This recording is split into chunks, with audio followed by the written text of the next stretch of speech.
की वीरता को नमन कर रहा है, जो जम्मू के डोडा में आतंकियों से लोहा लेते हुए शहीद हो गए। लेकिन 4 जवानों की शहादत ने देश को गुस्से से भर दिया है। पूरे देश से एक ही मांग उठ रही है कि आतंक का अंत कब होगा।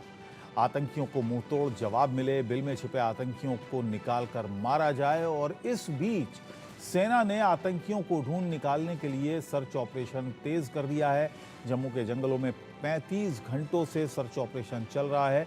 सेना जंगल का चप्पा चप्पा तलाश रही है। लेकिन सवाल है कि जम्मू के डोडा के आतंकियों का अड्डा डोडा क्यों बन गया। सवाल इसलिए क्योंकि डोडा में एक महीने में 5 बार सेना और आतंकियों के बीच मुठभेड़ हुई। 11 जून को पहली मुठभेड़ हुई जिसमें 5 जवान घायल हुए।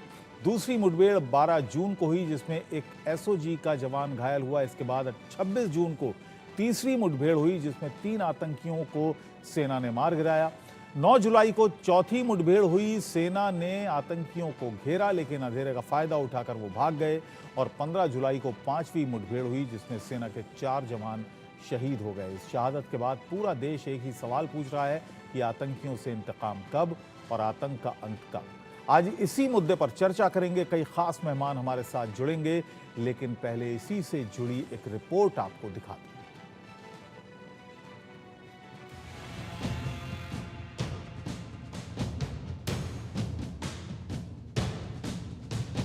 एयर स्ट्राइक को लगभग 5 साल पूरे हो गए। हमारे वीर सैनिक सरहदों पे खड़े रह करके देश की रक्षा करते हैं। मुझे लगता है उनकी रक्षा के लिए एक और एयर स्ट्राइक की आवश्यकता है।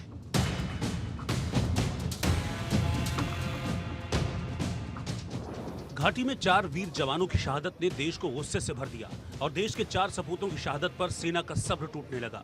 आतंकियों की कब्र खोदने के लिए सेना एक्शन मोड में उतर आई। डोडा के इन जंगलों में छिपे आतंकियों की तलाश तेज हो गई। जमीन से लेकर आसमान तक सेना का सर्च ऑपरेशन तेज हो गया है। सुरक्षा बलों ने भी इस ऑपरेशन को लगातार चलाया हुआ है। इलाके में घेराबंदी कर सुरक्षा बलों के जवान, जम्मू कश्मीर पुलिस और भारतीय सेना उस पूरे इलाके में तलाशी अभियान चला रही है। आपको बता दें कि अगर आप देखें तो 11 और 12 जून को आतंकी हमले जो डोडा में अलग अलग इलाकों में, छतरगला और एक अलग इलाके में हुए थे, उसके बाद से वहां पर आतंकी गतिविधियां तेज हुई। 26 जून को 3 आतंकी वहां पर मार गिराए गए थे और उसके बाद से लगातार आतंकी जो हैं अलग अलग इलाकों में स्पॉट हो रहे थे। और अब जब 2 दिन पहले आतंकियों ने सुरक्षा बलों के जवानों पर फायरिंग की जिसमें 4 सेना के जवान शहीद हुए, उसके बाद से ऑपरेशन चल रहा है। सेना डोडा के इस जंगल का चप्पा चप्पा खंगाल रही है। जंगलों में सेना उन आतंकियों को ढूंढ रही है जिन्होंने जवानों पर कायराना हमला किया था। घात लगाकर किए गए इस हमले में देश ने अपने 4 वीर सपूतों को खो दिया। जो हमारे माटी के लाल वीर जवान जिन्होंने देश के लिए कुर्बानी दी, शहादत दी, उनको नमन करता हूं। राजस्थान की भूमि वीरों की भूमि रही है और हमेशा ही देश सेवा के लिए, देश की रक्षा के लिए आगे बढ़ के हमारे जवान आए हैं। देश शहादत को सलाम कर रहा है। कैप्टन ब्रजेश थापा, सिपाही ब्रजेंद्र सिंह, सिपाही अजय कुमार सिंह और नायक डी राजेश की वीरता को नमन कर रहा है। कैप्टन ब्रजेश थापा का पार्थिव शरीर जब उनके घर पहुंचा तो शहीद को आखिरी विदाई देने जन सैलाब उमड़ पड़ा। वहीं जयपुर में सिपाही अजय सिंह और सिपाही ब्रजेंद्र सिंह को नम आंखों से अंतिम विदाई दी गई।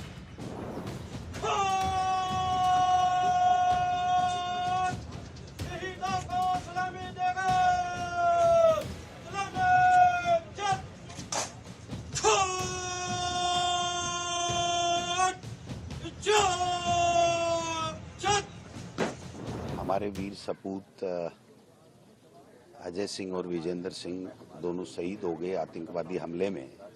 ये हमारे सबके लिए दुख की बात है और एक तरफ से गौरव की बात भी है कि हमारे सपूत, शेखावाटी के सपूत जिन्होंने देश की एकता और अखंडता के लिए अपने प्राण न्यौछावर कर दिए, शहादत दे दी, तो ऐसे शहीदों को हम सत सत नमन करते हैं, सैल्यूट करते हैं। इनके माता पिता को, परिजनों को हम प्रणाम करते हैं और निश्चित रूप से ये सिलसिला रुकना चाहिए। काफ़ी आतंकवादी घटनाएं बढ़ रही हैं, तो हमारी सरकार को, केंद्र सरकार को इसके ऊपर कोई कड़ा एक्शन लेना चाहिए। देश जवानों की शहादत का बदला मांग रहा है। पूरे देश से एक ही आवाज उठ रही है, आतंकियों को करारा जवाब मिले। आतंक के गढ़ में घुसकर वार हो, लेकिन सवाल है कि आतंक का अंत कब तक और आतंक के जड़ से खात्मे का क्या है action plan. Bureau report, India news. और इससे जुड़े बयान भी आने शुरू हो गए हैं। इस वक्त की बड़ी खबर आपको बता दें, नेशनल कॉन्फ्रेंस के नेता उमर अब्दुल्ला का बयान आया है। पिछले 1 साल में 55 जवान शहीद हुए हैं। उनका कहना है, आखिर सरकार कर क्या रही है? आतंकवाद पर सरकार के सारे दावे खोखले साबित हुए हैं, ये उमर अब्दुल्ला ने कहा है। पूर्व मुख्यमंत्री जम्मू कश्मीर के, नेशनल कॉन्फ्रेंस के नेता, उन्होंने कहा कि सरकार के सारे दावे खोखले साबित हुए हैं। आखिर सरकार कर क्या रही है?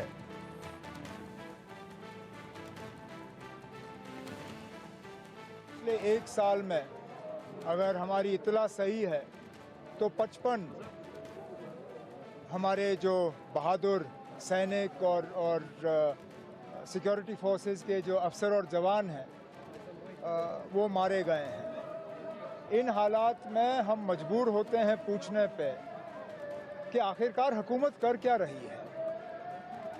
उन्होंने दावे तो बहुत किए, हर बार जब हमला होता है तो कहते हैं कि militancy is on it's last legs.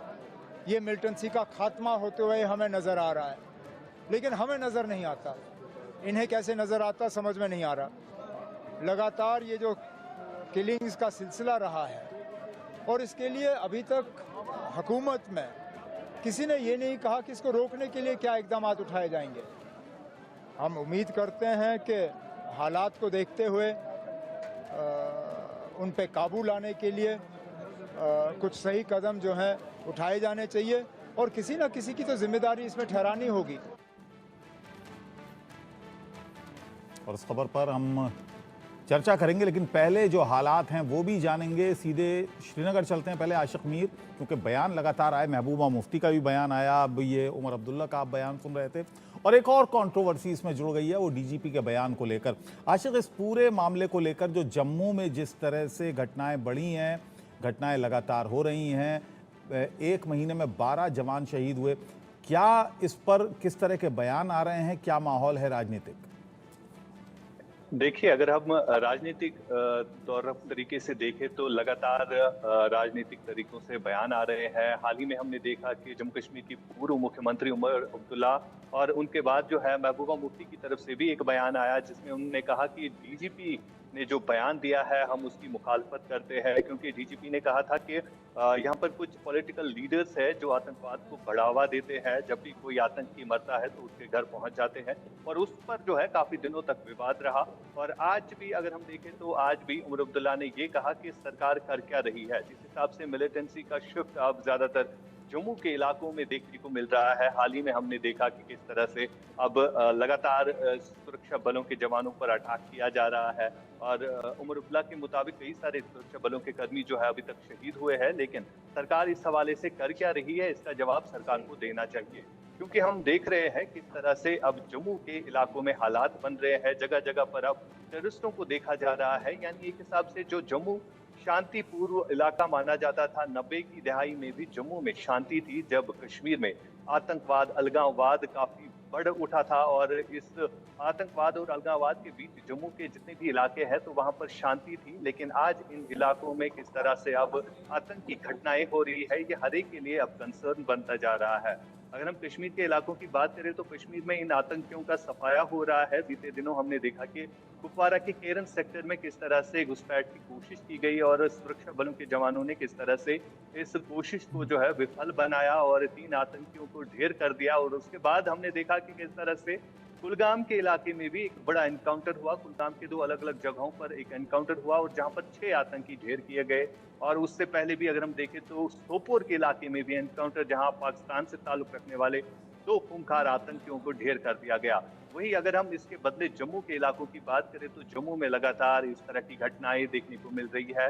सुरक्षा बलों के जवानों पर घात लगाकर हमला किया जा रहा है, और ज्यादातर जंगलों का सहारा लेकर ये आतंकी जो है छुप जाते हैं जब सुरक्षा बलों पर ये फायर करते हैं। और उसके बाद जो है अगर आज की बात करें तो आज भी डोडा के देसा इलाके में सर्च ऑपरेशन चल रहा है, और देसा के अलावा लगातार आप रिपोर्टिंग करते रहे हैं, ये बड़ा शिफ्ट देखा गया कि घाटी से निकलकर अब बढ़ गई हैं ये घटनाएं जम्मू रीजन में। बिल्कुल, अगर हम देखें तो मिलिटेंसी का शिफ्ट जो है बिल्कुल जम्मू के इलाकों में देखने को मिल रहा है, क्योंकि अब कहीं न कहीं पाकिस्तान को भी ये लग रहा है कि कश्मीर में ये जंग जो है वो हार चुके हैं, क्योंकि यहाँ पर आतंकियों का खुलेआम सफाया होता है। जब भी कोई आतंकी किसी के घर में घुसता है तो सीधे तौर पर उस इलाके के लोग, जो स्थानीय लोग होते हैं, वो इत्तला देते हैं पुलिस को, आर्मी को कि यहाँ पर हमारे घर में आतंकी आए हैं। यानी अब पाकिस्तान और इन आतंकियों को भी लगा है कि कश्मीर में हम जो जंग है वो हार चुके हैं, तो इसीलिए अब ये शिफ्ट जो है जम्मू के इलाकों में देखने को मिल रहा है। चाहे पुंछ, राजौरी, डोडा, ये वो इलाके हैं जहां पर शांति थी, लेकिन अब जो इस शांति में भंग डालने के लिए जो है लगातार कोशिश की जा रही है।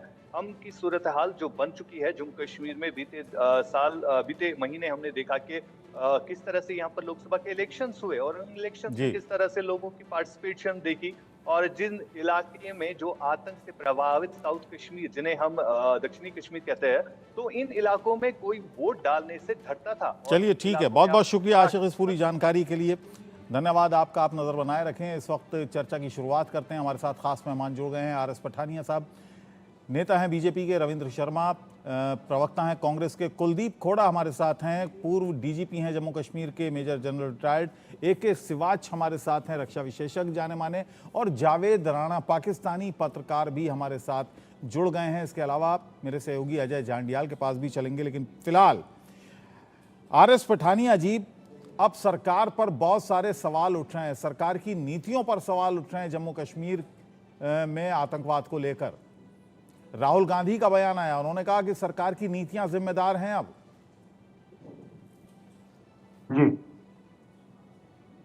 जी ऐसा है कि वर्ष 2014 और विशेषकर 5 अगस्त 2019 के बाद अगर हम इसे आतंकवाद को जम्मू कश्मीर की अगर केस स्टडी करें तो इसमें कोई छुपाने वाली बात नहीं कि जम्मू कश्मीर में ये भारतीय जनता पार्टी का वक्तव्य नहीं है, केंद्र सरकार का वक्तव्य नहीं, ये जो अंतरराष्ट्रीय संस्थान है और जो अंतरराष्ट्रीय एजेंसी है, ये उनका मानना है कि जम्मू कश्मीर में आतंकवाद में बहुत बड़ी गिरावट आई है। एक बात।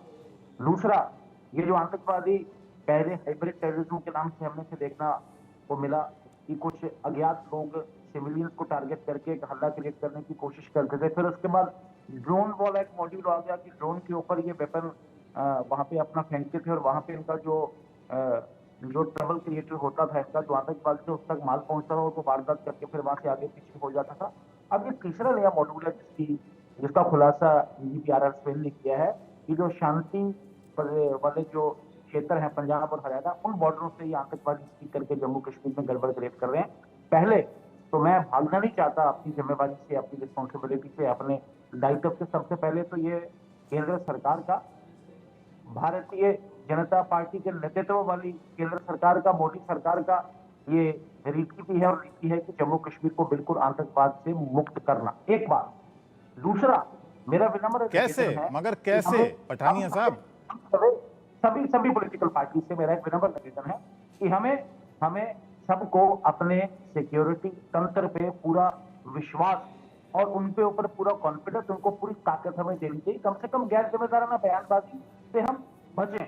अब आप बोलेंगे, देखें जो डायरेक्टर जनरल ऑफ पुलिस ने कहा है, किसी जम्मू कश्मीर के मेन स्ट्रीम पॉलिटिशियंस ने पार्लियामेंट अटैक के जो मेन जो रचयिता थे, मेन जो उसके कॉन्स्पिरेटर थे अफजल गुरु, उनको फांसी लगने पर सवाल उठाया। बुरहान वानी को उन्होंने मार्टियर कहा है, आतंकवादियों के घर जाके अफसोस जताया, उनके नमाज जनाजा में पार्टिसिपेट किया है। तो कहीं न कहीं उससे कश्मीर में एक भ्रम पैदा करने की कोशिश की है। मैंने कहा इस ऑपरेशन ऑल आउट के तहत कल एक ठीक है, हमारे कांग्रेस के प्रवक्ता कृपा करके, ठीक है, मैं रविंद्र शर्मा जी का रुख करूंगा, मैं आपके पास आऊंगा। जावेद राणा जी भी हमारे साथ हैं, पाकिस्तानी पत्रकार हैं जाने माने। रविंद्र जी आप बताइएगा, राहुल गांधी का ये बयान कि नीतियां जिम्मेदार हैं, केंद्र की नीतियां जिम्मेदार हैं, भारतीय जनता पार्टी के नेता भी हमारे साथ हैं और भारतीय जनता पार्टी की तरफ से आ रहा है कि पहले से आतंकवाद खत्म हुआ है, कम हुआ है। अगर 2014 तक देखें आंकड़े तो उसके बनिस्बत काफी कम है। देखिए बात यह है कि पिछले 10 साल से सत्ता में हैं, लेकिन आज भी ये सवाल नहीं लेना चाहते, जिम्मेवारी नहीं लेना चाहते। 55 जवान शहीद हो गए हैं पिछले 1 साल में जम्मू सूबे में और कश्मीर में जिस तरह की आतंकवादी घटनाएं हुई हैं, और एक भी जवान की शहादत या एक भी जान उतनी कीमती है। लेकिन सरकार जो है उसकी नीतियां जुबान नहीं तो क्या है कि भाई आप कहते थे कि पिछली सरकारों में हाथ बंधे हैं फौज के सिक्योरिटी फोर्स से, इसलिए आतंकवाद काबू नहीं हो रहा। 2014 के बाद तो हाथ खुल गए, फिर उसके बाद 2018 में तो गवर्नर रूल था, वो भी सेंट्रल रूल था। 2019 में आपने यूटी बना ली और डायरेक्टली सेंट्रल कंट्रोल कर रहा है। आप तो कह रहे थे कि भाई जम्मू कश्मीर में हम आएंगे, देश में आएंगे, आतंकवाद का खात्मा करेंगे। फिर आपने कहा नोटबंदी से करेंगे, फिर आपने कहा आर्टिकल 370 रूट कहा था उससे करेंगे, फिर आपने कहा यूटी बनाई, स्टेट को तोड़ के यूटी इसलिए बनाई कि पूरा कंट्रोल सिक्योरिटी सिचुएशन का हमारे पास होगा, हम खत्म करेंगे। लेकिन देखना ये है कि जम्मू सूबा जो शांत था, इसमें तो कोई सबूत बताने की जरूरत नहीं है। जम्मू सूबे का सारा इलाका जो है पिछले 2 दशक से शांत था। पिछली सरकारों के दौरान उन्होंने कोई तो तरीका किया कि आतंकवाद का यहाँ खात्मा किया, छोटी मोटी वारदात होती थी। 2022 की दिसंबर 31 को डीजीपी का बयान था कि जम्मू सूबा मिलिटेंसी से फ्री हो गया है। 1 जनवरी 2023 को 7 हिंदुओं की हत्या की जाती है वहां पे डांगरी रजौरी में। उसके बाद आप देखिए रजौरी पुंछ में सेना पे लगातार हमले होते हैं। ये नहीं कि जगह मिलिटेंसी बढ़ी, और आज जम्मू का कोई जिला नहीं बचा है यहाँ पे आतंकवादी घटनाएं हुई। 12 जवान 1 महीने में शहीद हुए हैं, और आतंकवादी घटनाएं बड़ी चरम सीमा पे हैं। जम्मू सूबा पूरे ग्रुप में है।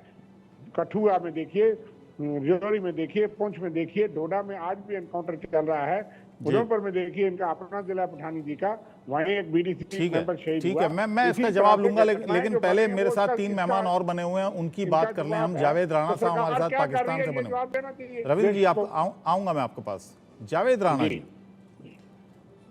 लगातार इस बात को बताया जाता है, पाकिस्तान को सबूत दिए जाते हैं कि पाकिस्तान से सीमा पार कराई जाती है, दहशतगर्द आते हैं हिंदुस्तान में, वारदातें करते हैं, लेकिन पाकिस्तान हमेशा इस बात को लेकर डिनायल मोड में रहा है।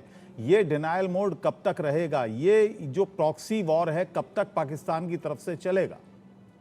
पहले तो मुझे काइंडली बता दें वो सबूत क्या है। आपको पुलवामा के बाद सबूत दिए गए, मुंबई हमलों के बाद के सबूत दिए गए, तमाम सबूत दिए गए आपको। नहीं, let's be specific. What are those proofs? Then we can initiate the debate. Ajmal Kasab कहाँ का था? देखें, आप बता सकते हैं?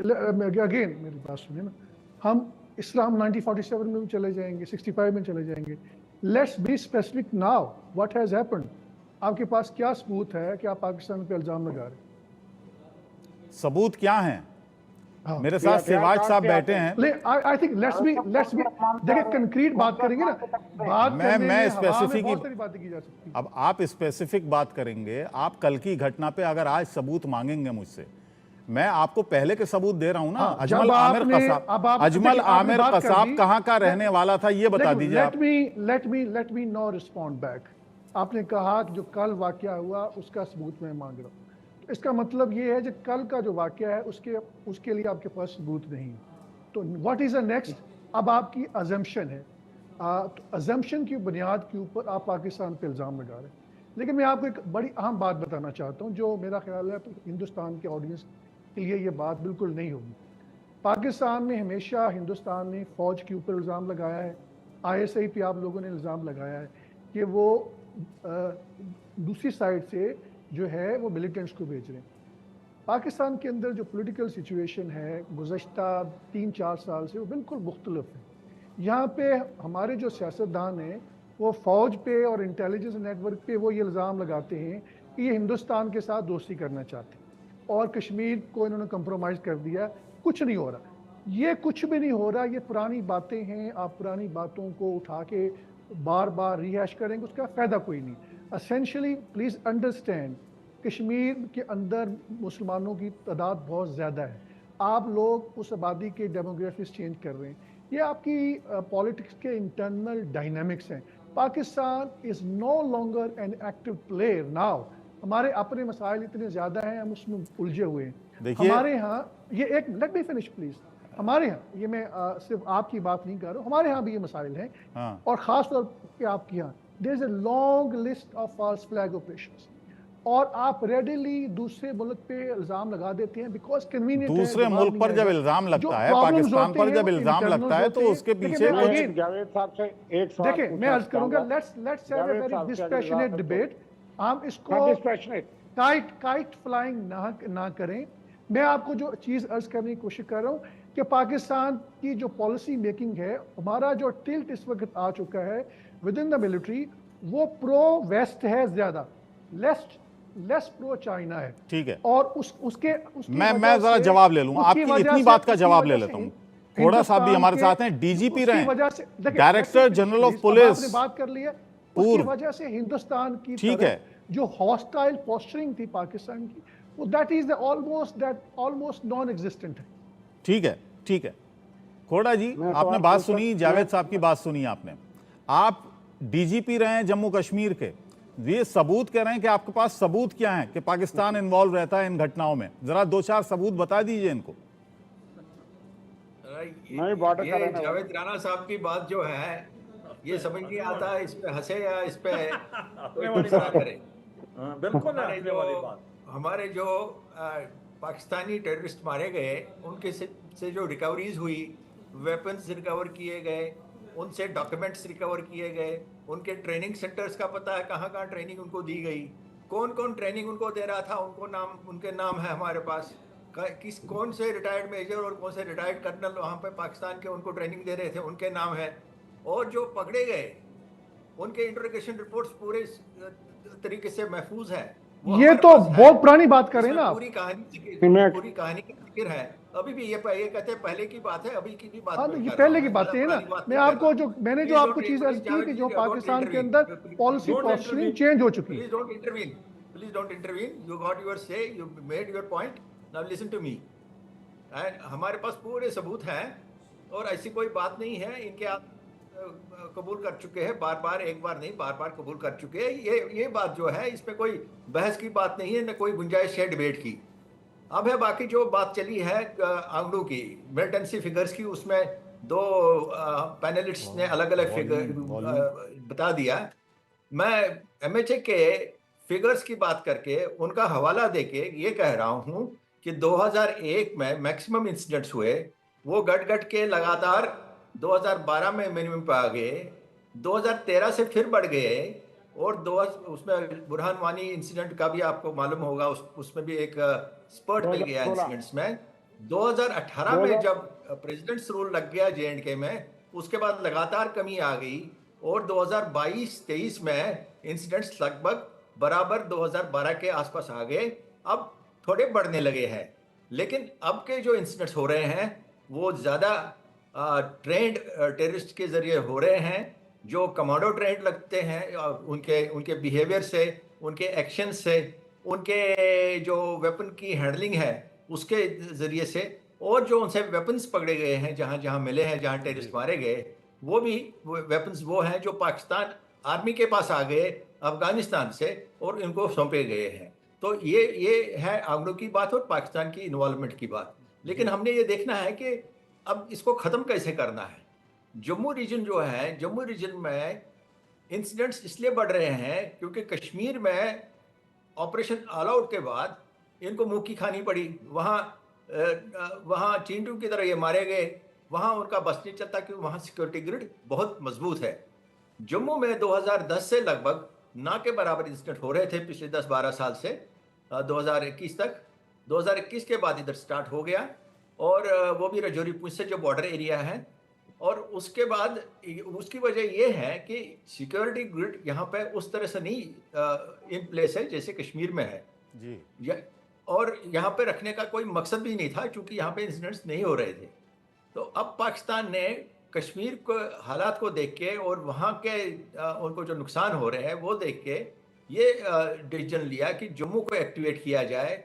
यहाँ पे माइनॉरिटी पॉपुलेशन भी है और यहाँ पे इस टेररिज्म को एक्टिवेट किया जाए। हमारी तरफ से ये अब हो रहा है कि सिक्योरिटी ग्रिड को मजबूत किया जा रहा है, और फोर्सेस लग गए हैं, एंटी इन्फिल्ट्रेशन ग्रिड को और मजबूत किया जा रहा है, और भी करने की ज़रूरत है जिसमें कदम लिए जा रहे हैं। जैसे कठुआ एरिया है, अखनूर एरिया है, वहाँ बॉर्डर को और उसकी रीअसेसमेंट किया जा रहा है।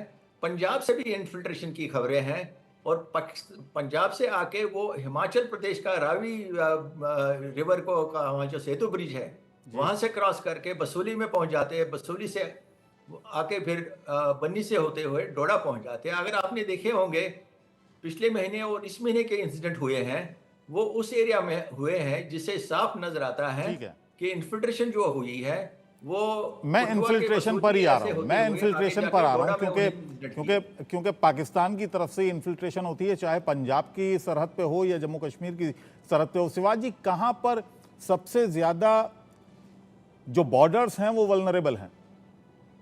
हाँ, देखो एक बात ये समझना पड़ेगा, मैंने तो ब्रिगेड कमांड की है, मच्छर ब्रिगेड कुपवाड़ा में, जो लाइन ऑफ कंट्रोल पे हैं, जहाँ मैक्सिमम अटैम्प्ट होती जी। हैं आतंकवाद की। ये सच्चाई है कि जो कश्मीर घाटी है वहां पर अभी तो ऑलमोस्ट जीरो इन्फिल्ट्रेशन है, और वहां पर जो आतंकवादी हैं कोई 25-30 रह गए, उनकी लश्कर तोबा जैसे मोहम्मद हिजुल मुजाहिदीन की लीडरशिप खत्म। तो अब इन्होंने ये देखा कि ये अब यहाँ तो कुछ हो नहीं रहा, सेंटर ऑफ ग्रेविटी जो है वहां से उन्होंने कश्मीर की से अब इन्होंने साउथ ऑफ पीर पंजाल की। अब सच्चाई ये है कि इसके 3 रीजन हैं, उन्होंने किया क्यों। एक तो वो ये चाहते हैं कि जो इलेक्शन है सितंबर तक, इसके अंदर कुछ ना कुछ ऐसा कराएं, क्योंकि नहीं तो इनकी तो बाजी हार गए। ये बार बार करें कश्मीर के अंदर जिहाद है, वो तो कुछ नहीं। दूसरा, आपको ये पॉइंट भूल रहे हो, जो पीओजे के और गिलगित बाल्टिस्तान में जो तूफान मचा है, आप मुजफ्फराबाद, मीरपुर, कोटली, झांगड़ बाग, ददनियाल, पाकिस्तान वाला पूंछ, झेलम, नीलम, वहां लोग सड़कों पे खड़े हैं। वो कहते हैं कि हम चक्का जाम और शटर डाउन करेंगे, हम भारत में मिलना चाहते हैं। तो ये भी एक घबराए हुए हैं, ये उनकी ये झूठ मत बोल, फॉर गॉड सेक ये बात तो न कहें। ये बिजली का इशू था, इंटरनल डायनेमिक्स है। अब अभी झूठ आप बात चुप करें। रहे, प्लीज आप अभी लेट्स चुप बी, रहे। ये बात हुई नहीं। आप एक ये लोकल आपका इशू व्यू को है, आप किस तरह लेके जा रहे हैं? जावेद साहब, तस्वीरें झूठ नहीं बोलती। आप सुन ले, आपको टाइम है, आप यू कैन काउंटर। नहीं, मैं असल में मैंने पहले भी आपके कोऑर्डिनेटर को बताया था कि आपको गो, मुझे मेरी गुजारिश ये है कि मुझे 5-10 मिनट में फारिग कर दें, because I am running out of time. मुझे मेरी आगे एक अपॉइंटमेंट। ठीक है, आप बोलिएगा, बस 2 मिनट शिवाजी जी बोल लें, अपनी बात पूरी कर लें, फिर आप बोलिएगा। हाँ, ये ऐसे नहीं चलता कि ये बोलना लगे तो ठीक है, चलिए शिवाजी जी, ठीक है। ये कोई नहीं चलेगा। अच्छा देखो, बात ऐसी है कि ये जो कार्रवाई है, जो आप कह रहे हैं कि इन्फिल्ट्रेशन कहाँ से हो सकती है, देखो इन्फिल्ट्रेशन जो है दोनों लाइन ऑफ कंट्रोल और आईबी सेक्टर जो है वहां से हुई है। स्पेशली क्या है, ये जो आपका सांबा का इलाका है, जम्मू का इलाका है और पलांवाला का इलाका है, यहाँ पर जो नाले जाते हैं वहां पर फेंस नहीं बनी हुई, क्योंकि सीजनल नाले हैं, ये फेंस को तोड़ देते हैं। वहां से भी हो सकती है, कुछ जगह से इन्होंने पंजाब की तरफ से की, जैसे डीजीपी साहब बता रहे। ओवरऑल 70 से 80 के करीब आतंकवादी हो सकता है साउथ और पीर पंजाल आए हैं, और इसके लिए हमने कॉम्प्रिहेंसिव प्लान बना ली है। उसके 3 तरीके हैं। एक तो आपको काउंटर इन्फिल्ट्रेशन ग्रिड को मजबूत करना पड़ेगा कि आगे इन्फिल्ट्रेशन ना हो। जो आतंकवादी आपके बढ़ गए हैं उनके लिए काउंटर टेररिज्म करना पड़ेगा, क्योंकि यहाँ फौज नहीं थी, फौज को दोबारा लाके आपको तालमेल करना पड़ेगा जम्मू एंड कश्मीर पुलिस और भारत की जो सिक्योरिटी फोर्सेस के साथ। तीसरा जो इंपॉर्टेंट चीज है वो सुने, वो है पार। ये प्रॉब्लम यहाँ नहीं है, इसका टैप है पाकिस्तान में। वहां आतंकवादियों को ट्रेन किया जाता है, वो लॉन्च पैड और ट्रेनिंग एरिया में बैठे हुए हैं। उनको आप जब तक हिट नहीं करेंगे तब तक ये होने वाला नहीं। उसके लिए 2 चीजें, एक तो ये 2021 में आपने जो सीज फायर किया है उसको आप एब्रोगेट करें, क्योंकि पाकिस्तान उसका गलत इस्तेमाल कर रहा है, ये आतंकवादी भारत में भेज रहा है। आप उसकी पोस्ट को बर्बाद कर दें जो भी आतंकवादियों को भेजने में मदद देता है। और दूसरा आपका है, आपको सारा पता है कि कहाँ ट्रेनिंग एरिया है, कहाँ इनके लॉन्च पैड है, जो आप अपने जावेद साहब का ऑब्जेक्शन सुन लेते हैं। मैं जावेद साहब को एक बात आई हैव टू गो, अगर मुझे थोड़ा मैंने एक बात कहनी है, तो कहीं जाना है। अपनी बताई बात, लेकिन मैं बॉर्डर एरिया का रहने वाला हूँ, उस एरिया का रहने वाला हूँ जहाँ से इन्फिल्ट्रेशन होती है रजौरी पॉइंट से। मैं विटनेस हूँ और हमें जानकारी इनपुट मिलती है। आज भी आपको, अगर आपकी सरकार आपको नहीं बताती जावेद साहब, ये कोई गलत इल्जाम नहीं है, मैं उस एरिया का हूँ जहाँ से क्रॉसिंग होती है और मैं बता सकता हूँ। ठीक है जावेद साहब, इसलिए लोग लोकल रिपोर्ट्स हैं, आपको शायद खबर नहीं है, लेकिन ये हथियार इतने टनों के टन कहाँ से आते हैं, इस बात पे हम आपको काउंटर करते हैं कि सारी इन्फिल्ट्रेशन आज भी रजौरी पॉइंट से हो रही है और हम उसके भुक्तभोगी हैं। ठीक है जावेद साहब, और ये भी मैं आपको एक सवाल इसमें ही जोड़ देता हूँ कि आपके यहाँ हैं हाफिज सईद और मौलाना मसूद अजहर, वो कैसे हैं पाकिस्तान में? देखिए, पाकिस्तान के अंदर देखिए, मिलिटेंसी पाकिस्तान का बहुत बड़ा इंटरनल इशू है, हमारा अपना इशू। और आप देखिए, अभी भी हमारे नॉर्थ वेस्टर्न बॉर्डर्स के अंदर, केपी के अंदर जो बॉर्डरिंग रीजन है वहाँ पे हमारी फौज के ऊपर, हमारी सिक्योरिटी एजेंसीज के ऊपर हमले हो रहे हैं। हमारी हुकूमत कहती है कि इन टेररिस्ट को हिंदुस्तान जो है वो सारी की सारी फंडिंग प्रोवाइड करे, लेकिन मैं उस डिबेट में नहीं जाना चाहता। बलोचिस्तान जो है उसमें जितनी फंडिंग हिंदुस्तान ने की है, इट्स अ नोन फैक्ट। आप उस पर कहेंगे कि हम कुछ नहीं कर रहे, आपके मिनिस्टर्स जो हैं वो कह रहे हैं कि हमने सारा कुछ किया है। और अभी कुछ जो पाकिस्तान के अंदर आपने असैसिनेशंस की हैं, किसी ने कुछ नहीं कहा। नहीं, किस मिनिस्टर ने कहा? किस मिनिस्टर ने कहा? आप बताइए ना। ना जावेद साहब, आपने ऐसे कह के कि आपके मिनिस्टर ने कह दिया, किस मिनिस्टर ने कहा? ये बात है कि आप चीजों को कंटेक्चुअलाइज करें। अभी भी मैं इंसिस्ट करता हूं कि पाकिस्तान की पॉलिटिकल डायनामिक्स ऐसे हैं कि हम हिंदुस्तान के साथ कोई किसी किस्म की दुश्मनी या वो जो पुरानी चीजें हैं उसको कंटिन्यू नहीं करना चाहते। और पाकिस्तान की फौज जो है वो पहले वाली फौज नहीं है। पिछली हुकूमत इस बुनियाद के ऊपर जाती रही। पार्ट ऑफ द रीज़न ये थी कि आप हिंदुस्तान के साथ इस सारे मामला को कंक्लूड करें। जहाँ तक मिलिटेंसी को स्पॉन्सर करने का ताल्लुक है, ये पुरानी बातें हैं। अब ये नई बातें, मेरा ख्याल उसको हमें नए कॉन्टेक्स्ट में देखना चाहिए। बाकी एक बात याद रखें, जितने भी लोग यहाँ दहशतगर्द मारे जा रहे हैं, उनके पास से बहुत सारे डॉक्यूमेंट्स मिलते हैं। वो सारे डॉक्यूमेंट्स पाकिस्तान की ओर इशारा करते हैं। I would beg to leave, please. DGP साहब ने आपसे बता दिया। चलिए, ठीक है। एक और बात यह है कि पाकिस्तान के अंदर जो कश्मीर में थोड़ा सा अनरेस्ट हुआ, it's a purely economic issue which has been resolved. Economic issue में हिंदुस्तानी झंडे का क्या काम था? हिंदुस्तान, यार बात सुने, कश्मीरी आपसे नफरत करते हैं, पाकिस्तानी कश्मीरी जावेद साहब, तस्वीरें झूठ नहीं बोलती। ठीक है, आप उन चीजों हिंदुस्तानी झंडे का क्या काम था? अगर अनरेस्ट कश्मीर में था, अच्छा, I beg leave, please. I think you can continue with the rest of the discussion in a manner that you want. चलिए, ठीक है, थैंक यू, मुझे जाने दें। Thank you so much. Javed साहब, थैंक यू। ठीक है जावेद साहब, My request is, मुझे जाना है, ठीक है, थैंक यू सो मच, बहुत बहुत शुक्रिया इंडिया न्यूज के साथ जुड़ने के लिए। और आपके पास आऊंगा, इसका कोई फायदा नहीं।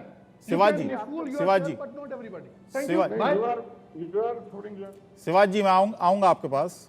फिलहाल जावेद साहब तो चले गए हैं।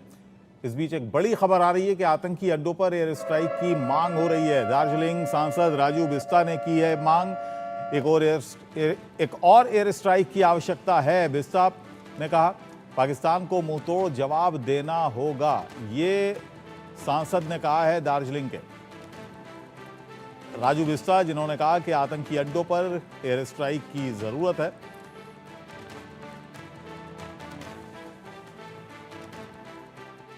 और आपके माध्यम से मैं पाकिस्तान को भी एक बात जरूर कहना चाहूंगा, बाप बाप होता है, बेटा बेटा होता है और हिंदुस्तान बाप है। और मैं आपके माध्यम से सरकार से ये भी निवेदन करता हूं कि एयर स्ट्राइक को लगभग 5 साल पूरे हो गए। हमारे वीर सैनिक सरहदों पे खड़े रह कर के देश की रक्षा करते हैं। मुझे लगता है उनकी रक्षा के लिए एक और एयर स्ट्राइक की आवश्यकता है। और हमारे साथ शिवाज जी कुछ कह रहे थे, शिवाज जी को बीच में मुझे रोकना पड़ा था। शिवाज जी, ये जो कुछ भी आपने सुना, जावेद साहब जिस तरह के तर्क दे रहे थे कि हमारे पास कौन से सबूत दिए, क्या डोजियर दिए, लेकिन तमाम सबूत इशारा करते हैं कि कश्मीर में जो कुछ हो रहा है वो पाकिस्तान की तरफ से हो रहा है, पाकिस्तान की तरफ से इन्फिल्ट्रेशन होता है। तमाम जितने भी ये दहशतगर्द मारे जाते हैं, ज़्यादातर पाकिस्तानी डॉक्यूमेंट्स उनके पास मिलते हैं, लेकिन उसके बावजूद ये मानने को पाकिस्तान तैयार नहीं है। मसूद अजहर, हाफिज सईद, ये तमाम लोग तो खुले मंचों से ये बात कहते हैं कि उन्होंने एक जंग छेड़ रखी है हिंदुस्तान के खिलाफ कश्मीर में, उसके बावजूद ये मानने को तैयार नहीं है। इलाज क्या है? हाँ देखो, सच्चाई ये है, पहले ये सोचें, ये जो अभी साउथ ऑफ पीर पंजाल में आतंकवादी आए हैं, ये सारे फॉरेन टेररिस्ट हैं, ये वेल ट्रेन हैं, ये अफगानिस्तान में भी लड़ पाए हैं।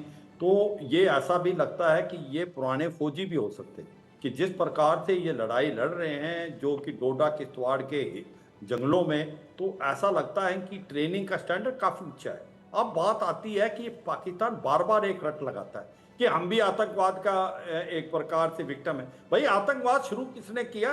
जो हिलेरी क्लिंटन 2013 में आई थी as a secretary of state, तो उसने बोला था पाकिस्तान को कि अगर आप अपने घर में सांप पालेंगे और आप सोचते हैं कि ये आपके नेबर को डसेगा, एक दिन आपको डसेगा। तो ये जो तहरीक तालिबान पाकिस्तान की बात करते हैं, तो ये तो वही उन्होंने ही पाला है। ये गुड और बैड टेररिस्ट के बीच में फर्क करते हैं। ये लश्कर तौबा जैसे मोहम्मद आतंकवादियों को भेजते हैं भारत में, 10,000 के करीब अभी भी बैठे हैं लॉन्च पैड और ट्रेनिंग एरिया में। ये अफगानिस्तान में लड़े थे, M4 कार्बाइन जो अमेरिकन छोड़ के गए थे, वो इनसे ये लैस हैं। तो सच्चाई यह है कि पाकिस्तान की आर्मी इतनी जल्दी मानने वाली नहीं। वो जो टैप है वो पाकिस्तान कुलदीप जी, की आर्मी के कितना पास फर्क है, देखते हैं तो आप? आपको हिट करना पड़ेगा। आप डीजीपी रहे, वहां पर आपको हिट करना पड़ेगा। ठीक है कुलदीप जी, आप डीजीपी रहे, और अब का जो एक आतंकवाद है और उस समय जो था, तो उसमें कितना फर्क है? और ये शिफ्ट जो हुआ है कश्मीर घाटी से जम्मू रीजन में, इसको किस तरह से डिफाइन किया जाए? देखिए, शिफ्ट जो हुआ जम्मू रीजन में, उसके वजूहत तो हमने डिस्कस किए। वो वीक एरियाज को टारगेट करना चाहते हैं, जो कि कश्मीर में उनके बस की बात नहीं है वहाँ पे कोई हरकत करने की। जहाँ तक जो आतंकवाद कार्रवाइयाँ जो हो रही है उसमें क्या डिफरेंस है, अब जो टेररिस्ट आ रहे हैं वो ज़्यादा प्रोफेशनल हैं, उनकी बेटर ट्रेनिंग है। वो जैसे स्ट्राइक करते हैं, एम्बुश करते हैं, वो प्रोफेशनल वेल ट्रेंड जो होते हैं वही कर सकते हैं। नहीं, वो बात सही है आपकी, ये तो शिवाजी भी कह रहे थे, लेकिन हमारी जो सेना है, हमारे जो सुरक्षा बल हैं, उनके पास लेटेस्ट इक्विपमेंट्स हैं। हमारा एक सिस्टम है, इंटेलिजेंस का सिस्टम है, आईबी है, मिलिट्री इंटेलिजेंस है, NTRO है। कहाँ अपनी कमी कहाँ है? देखिए, बॉर्डर इन्फिल्ट्रेशन में हमने बॉर्डर पोस्ट जो पहले थे, बॉर्डर पुलिस पोस्ट, वो कम कर दिए थे क्योंकि जम्मू में सिचुएशन बेहतर थी, और उसके ज़रिए हमारे बॉर्डर इंटेलिजेंस फ्लो जो हुआ, ह्यूमन इंटेलिजेंस, उसमें कमी आई। अब वो दोबारा इस्टेब्लिश किए जा रहे हैं। साथ में हमने एक चीज़ जो रह गई, वो ओवरग्राउंड वर्कर्स जो है उनको आइडेंटिफाई करके उनको टारगेट करना ज़रूरी है। ओवरग्राउंड वर्कर्स हमारे एरियाज़ में भी है, और ये जो इन्फिल्ट्रेटर हैं ये कुछ खास इलाकों पे टारगेट कर रहे हैं OGWs क्रिएट करने के लिए, जहाँ पे उनको लगता है कि उनके खिलाफ कोई लोग फोर्सेस को बताने नहीं जाएंगे। जैसे विलेज घाटी है कुठवा में, राजबाग के पास, वहाँ पे उनके लिंक्स हैं। इसी तरह विलेज खनड़ा है मछड़ी में, जहाँ पे अभी एम्बुश हुआ आर्मी का, जिसमें एक घात लगा के उन पर अटैक किया गया टेररिस्ट द्वारा। तो ये चीज़ें जो हैं वहाँ OGWs आइडेंटिफाई करने की ज़रूरत है और उनको न्यूट्रलाइज करने की ज़रूरत है। कोई भी टेररिस्ट अंदर ऑपरेट नहीं कर सकता बिना इसके OGW सपोर्ट के। पंजाब में उन्होंने काफ़ी OGWs क्रिएट किए हैं। करतारपुर कॉरिडोर को अब यूज़ कर रहे हैं ये, जैसे वो बॉर्डर ट्रेड को यूज़ कर रहे थे आतंकी कार्रवाइयों के लिए, हवाला मनी के लिए। वो अब करतारपुर कॉरिडोर में भी ISI कुछ लोगों को बुला रहे हैं, उस कॉरिडोर के ज़रिए फिर वापस ब्रीफ करके भेजते हैं, कुछ टास्क दे के भेजते हैं, और वो लोग अंदर जो इन्फिल्ट्रेट होके आ रहे हैं पंजाब बॉर्डर से, उनको भी मदद कर रहे हैं। तो ये एक वाइड स्प्रेड इशू है जिसको टैकल करना बड़ा जरूरी है। चलिए ठीक है, अब राजनीति की भी बात कर लेते हैं, राजनीति की भी बात कर लेते हैं। उस पर अटैक करना जरूरी है पाकिस्तान पे, और किसी तरह से आप एयर स्ट्राइक की बात करो, जो सर्जिकल स्ट्राइक हुई उड़ी में 2016 में, और एयर स्ट्राइक हुए 2019 में बालाकोट एरिया में, लगता है उससे पाकिस्तान सबक नहीं सीखा है। इसलिए इसमें और कोई इजाफा करने की जरूरत है, बेहतर तरीका ढूंढना है ताकि पाकिस्तान को सबक मिले और वो ऐसी हरकत ना कर सके दोबारा। चलिए वो भी, उस पर भी बात करेंगे कि वो बेहतर तरीका क्या होगा। रविंद्र जी आपके पास भी आऊँगा। पठानिया जी, अभी कुछ महीने पहले एक बयान आया, एक प्रधानमंत्री का ये बयान था जिसमें उन्होंने कहा कि ये नया भारत है और यहाँ पर ये नया भारत आतंकवाद सहता नहीं है, फौरन जवाब देता है। अब इतनी घटनाएं पिछले अगर कुछ महीनों की हम देखें तो एक के बाद एक कई घटनाएं हुई और उसमें बड़े नुकसान हुए और हम सहने को मजबूर हैं। देखें, ऐसा है कि सारे परिदृश्य को कुछ बातें सीधी और कुछ बातें शब्दों के बीच में पूरी सिचुएशन पे, स्थिति पे सरकार नजर बनाए हुए है। उपयुक्त समय पे, उपयुक्त तरीके से और उपयुक्त एक ताकत के साथ जिसे कहते हैं सरकार जवाब दे भी रही है और जवाब देगी।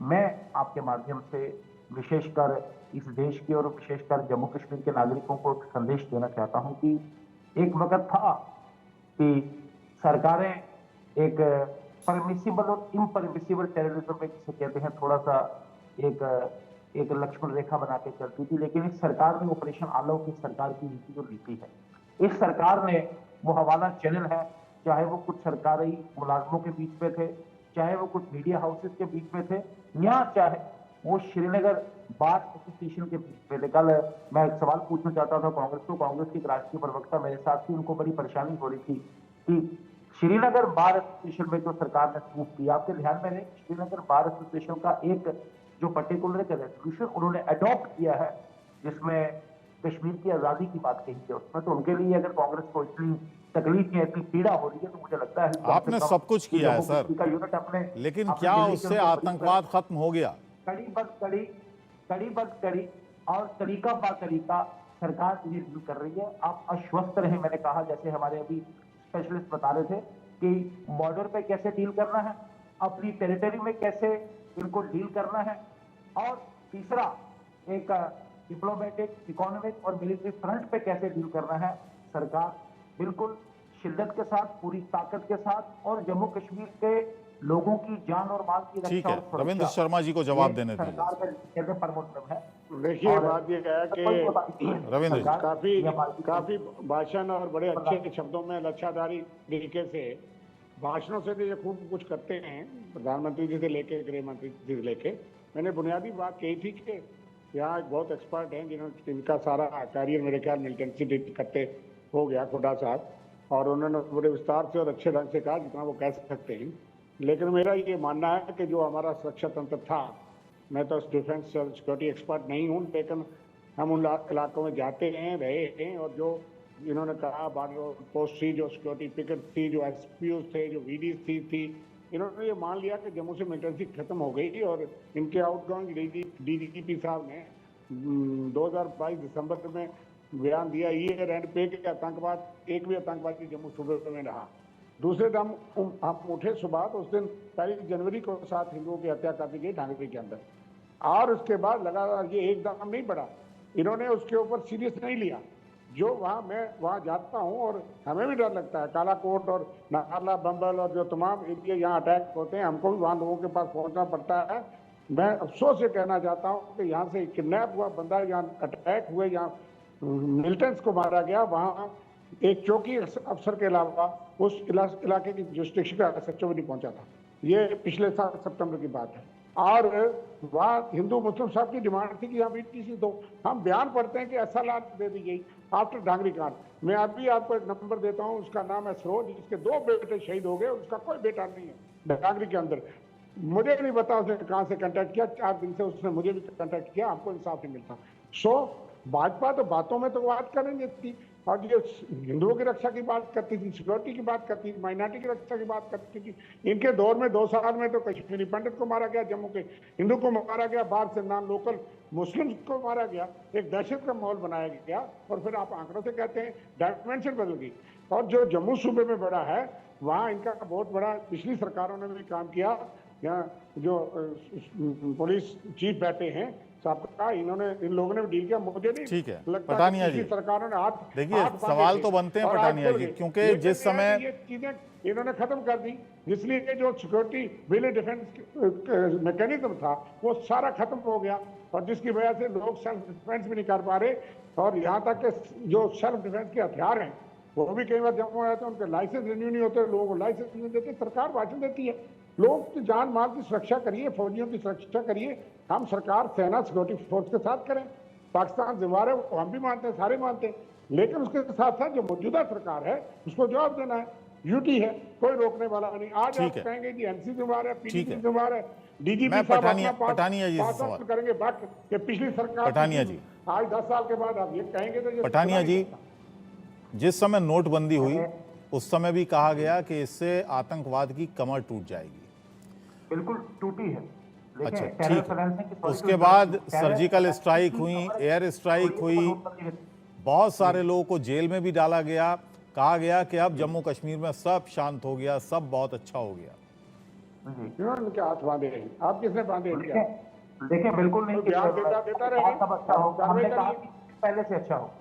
और चीजें ये आंकड़े बताते हैं कि आतंकवाद को नापने के जो पैरामीटर जो आंकड़े हैं, ये भारतीय जनता पार्टी या केंद्र सरकार के अंतर्राष्ट्रीय एजेंसियों ने, अंतर्राष्ट्रीय पर्यवेक्षकों ने कहा कि वाकई आतंकवाद में डिक्लाइन आया है। मैंने कहा ये एक नया चैलेंज है, हम अपनी जिम्मेवारी से भागते नहीं, हम आगे पीछे जिसे कहते हैं लीपापोती करते भी जिसे कहते हैं, इससे निकलना नहीं चाहते। ये हम सब की जिम्मेवारी, हम सब की चुनौती है। और हम सब, जम्मू कश्मीर ने लड़ा है आतंकवाद के विरुद्ध, जम्मू कश्मीर लड़ेगा, भारतीय जनता पार्टी लड़ेगी, जम्मू कश्मीर का नागरिक लड़ेगा, जम्मू कश्मीर का सिक्योरिटी पहला फरमेलिया इसमें लड़ेगा, इसे निकाल बाहर करेंगे और फिर हारेगा पाकिस्तान, मुंह की खाएगा पाकिस्तान। और जो हमारे मित्र अभी जहीर इकबाल बोल रहे थे, पाकिस्तान में there are layers, different layers हैं, और एक लेयर जो है वो रुकने का काम कर नहीं रही। उस लेयर का, उस व्यू पॉइंट का, उस स्कूल ऑफ थॉट का जिसे कहते हैं पठानिया जी, लेकिन जानकार ये भी कहते हैं कि भारतीय जनता पार्टी के नेता सिर्फ लाल चौक पर झंडा फहराने तक अपनी पीठ थपथपा लेते हैं। कश्मीर में लाल तिरंगा, आपने अगर पिछला 15 अगस्त देखें तो रिकॉर्ड हजारों की तादाद में टंगदार से लेके बारामूला तक, और वो बॉर्डर में जिसे कहते हैं उड़ी और क्रीड़ी जिसे कहते हैं पोस्टों पे भी तिरंगा फहरा है, हर स्कूल में फहरा है, हर घर में फहरा है। लेकिन बुनियादी बात यह है कि आतंकवाद रुका क्या? बहुत बड़ा चैलेंज होता था, लेकिन पूरे कश्मीर में फहरा है। कश्मीर में राष्ट्रीय गान चला है, कश्मीर में जन्माष्टमी की झांकी कितने वर्षों बाद निकली है, आज मुहर्रम की झांकी कश्मीर में निकल रही है। भाई जो लोग मर रहे हैं उनकी बात करो, हम आपके साथ हैं। और रात को 11 बजे वो जो टूरिस्ट अपलोड करते हैं, वो कश्मीर की एक बदले कश्मीर की नई गाथा बताते हैं, उसमें हमें कम से कम से एक्सेप्ट करना चाहिए, इसे तस्लीम करना चाहिए। एक रिकॉर्ड अमरनाथ यात्रा, रिकॉर्ड श्री माता वैष्णो देवी में जो आने वाला टूरिस्ट का इन्फ्लक्स, और उस सबके अलावा आप सबके ध्यान में हो पिछले महीने 1 महीने से जितना पीक टूरिस्ट सीजन है, आपके पास रहने की व्यवस्था, कमरा नहीं है कश्मीर में, गुलमर्ग में, पहलगाम में। तो इसी खुशी में आपने जम्मू को टुकड़ा कर दिया है। मैंने कहा कश्मीर टूरिज्म हो गया, कश्मीर यात्री आ गए और जम्मू सूबे में ब्लीड कर रहे हैं। देश का सेंटिमेंट है, 2 बार मारा है, मैंने कहा तो फिर मारेंगे, अंदर घुस के नहीं, हर जगह घुस के मारेंगे इसमें, और हर जगह घुस के इसको डिटेल करेंगे। ठीक है, AK सिवाज जी, चलिए, ये तो राजनीति की बात हो गई, ये तो राजनीति की बात हो। एक ठीक है, रविंद्र जी, पठानिया जी, शांत हो जी, आपसे अनुरोध है कि कटाक्ष करें, राजनीति करें, लेकिन रविंद्र जी, ऐसी राजनीति न करें। ठीक है, चलिए, राजनीति ना करें, ये कहना कि राजनीति 2014 से पहले, पठानिया जी, जब ये हमले होते थे 2014 से पहले, जब ये हमले होते थे, तो क्या भारतीय जनता पार्टी अपना विरोध नहीं जताती थी? बिल्कुल जताती थी, विरोध है ना? विरोध हो गई। चलिए, अब लोगों में कितना गुस्सा है वो देख लेते हैं, लोगों में कितना गुस्सा है, देश में कितना गुस्सा है वो देख लेते हैं। जिस तरीके से आतंकी हमला लगातार बढ़ा है, तो क्या लग रहा है कि भारत को किस तरीके से प्रतिक्रिया करनी चाहिए? ये भारत सरकार ने तो पहले भी, जैसे प्रधानमंत्री जी ने सर्जिकल स्ट्राइक करी थी, एयर स्ट्राइक करी थी, उस प्रकार से ही एक मुंह तोड़ जवाब फिर से पाकिस्तान को देना चाहिए। भले ही एनडीए की सरकार है, पूर्ण बहुमत की सरकार नहीं है, कोई बात नहीं, लेकिन एनडीए की सरकार है, सरकार को उसी तरीके से जवाब देना चाहिए जैसे पिछली बार उन्होंने सरकार स्ट्राइक की डिमांड आप कर रहे हैं। ये बड़ी बात कह रहे हैं कि जिस तरीके से आपके एक साथी ने कहा कि सर्जिकल स्ट्राइक जिस तरीके से पहले किया गया वैसे होना चाहिए, तो क्या आपको भी लगता है, या किस तरीके से तैयारी की जानी चाहिए? जी, मेरे को लगता है कि बिल्कुल सर्जिकल स्ट्राइक जैसा कुछ करने की आवश्यकता है। और जो ये बाहरी ताकतें लगी हुई हैं, जो अभी हमारी स्टेबल गवर्नमेंट चल रही है पिछले 2 टर्म से, और इस बार भी लगभग स्टेबल जैसा ही मामला है, तो बहुत ज़्यादा ज़रूरत है हमारी गवर्नमेंट को फोकस करने की, मुंह तोड़ जवाब देने की आतंकियों को, और स्टेबिलिटी लाने के लिए। और ये जो बाहरी ताकतें हैं, इनके खिलाफ सख्त से सख्त कार्रवाई करी जाए, जैसे जॉब सर्च वगैरह हैं जिन्होंने पैसा डाला हुआ है अनस्टेबल करने के लिए, तो इन सब के लिए कुछ ना कुछ प्लान ऑफ एक्शन करना चाहिए। डेफिनेटली इनके ऊपर कुछ कार्रवाई करनी चाहिए। बड़ी बात है, जैसे इन्होंने कहा, जॉर्ज सोरोस का नाम लिया, यानी विदेशी जो ताकत है वो चाह रहा है कि भारत अस्थिर रहे, क्या आपको भी लगता है ऐसा? सर बिल्कुल लगता है, और मैं तो यही चाहता हूँ कि हमारी सरकार आतंकवाद को पूरी तरह से खत्म करे, मतलब 0 टॉलरेंस वाली नीति अपनाए, और पूर्णतः मतलब जरा भी इनके लिए कोई वो नहीं, खत्म करे पूरी तरह से। जरा भी रहम न किया बिल्कुल जाए। रहम ना किया आपसे जानेंगे, जिस तरीके से उन्होंने कहा सर्जिकल स्ट्राइक की, बहुत आपके दो साथियों ने सर्जिकल स्ट्राइक पे जोर डाला, 0 टॉलरेंस होना चाहिए, तो क्या लगता है कि भारत सरकार जिस तरह की अभी क्या कार्रवाई, संतुष्ट है हो रहे हैं आप?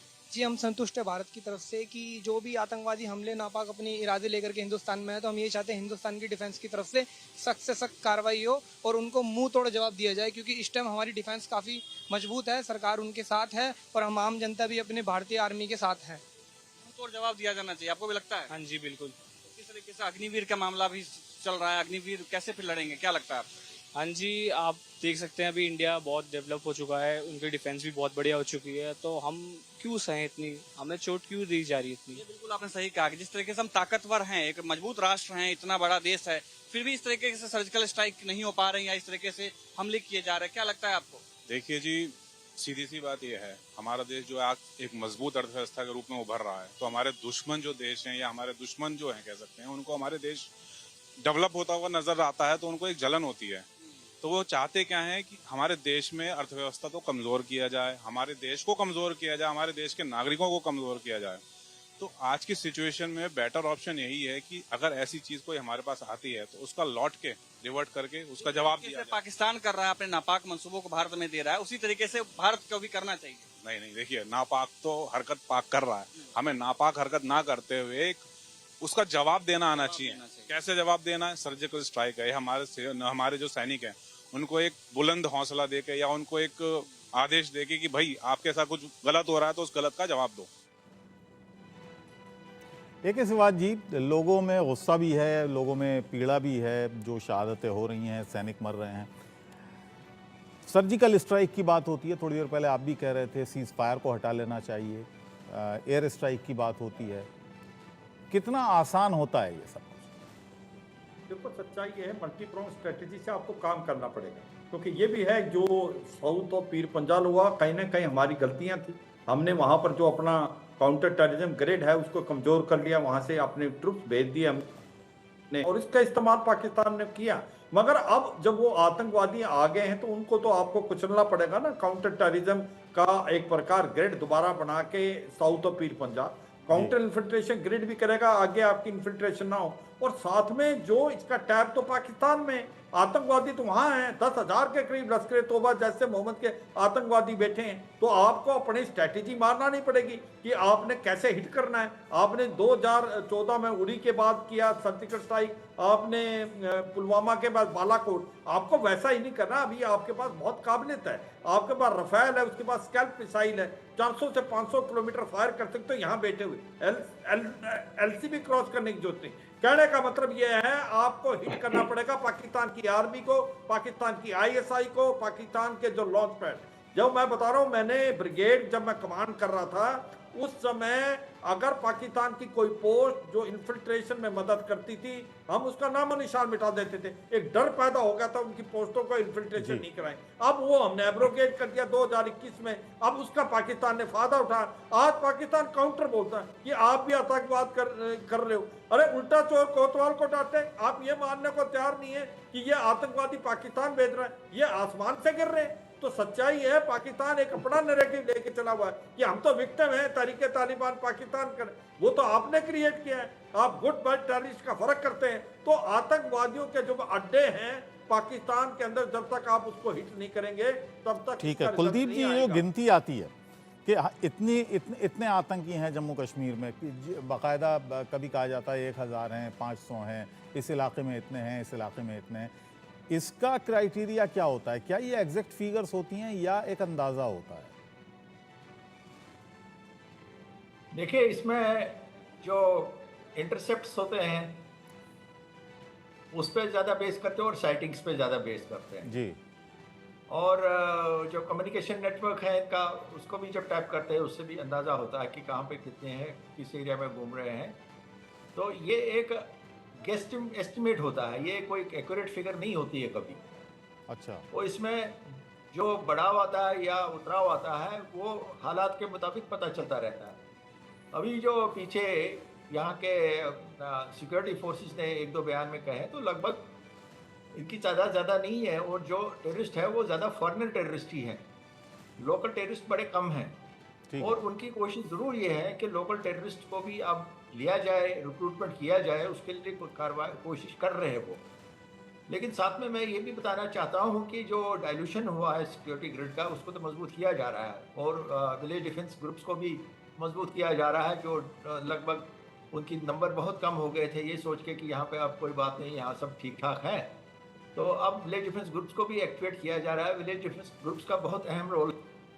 चलिए ठीक है, बहुत बहुत शुक्रिया कुलदीप जी। इस बात की है कोऑर्डिनेशन बिटवीन कोऑर्डिनेशन बहुत ज़रूरी है। शिवाज जी आपका भी बहुत बहुत शुक्रिया, कुलदीप जी आपका भी बहुत बहुत शुक्रिया, आप सभी का बहुत बहुत शुक्रिया। और ये एक लगातार ये तीसरा दिन है और ये बड़ी बदकिस्मती की बात है कि लगातार तीसरा दिन हम आतंकवाद पर चर्चा कर रहे हैं, हम अपने शहीदों पर चर्चा कर रहे हैं। पूरा देश इस समय ये सवाल पूछ रहा है कि आखिर ये सिलसिला कब तक चलेगा और पाकिस्तान को जवाब कब तक दिया जाएगा। देश का सवाल में आज फिलहाल इतना ही। कल आपसे फिर मुलाकात होगी, लेकिन इंडिया न्यूज़ पर खबरों का सिलसिला लगातार जारी है। नमस्कार।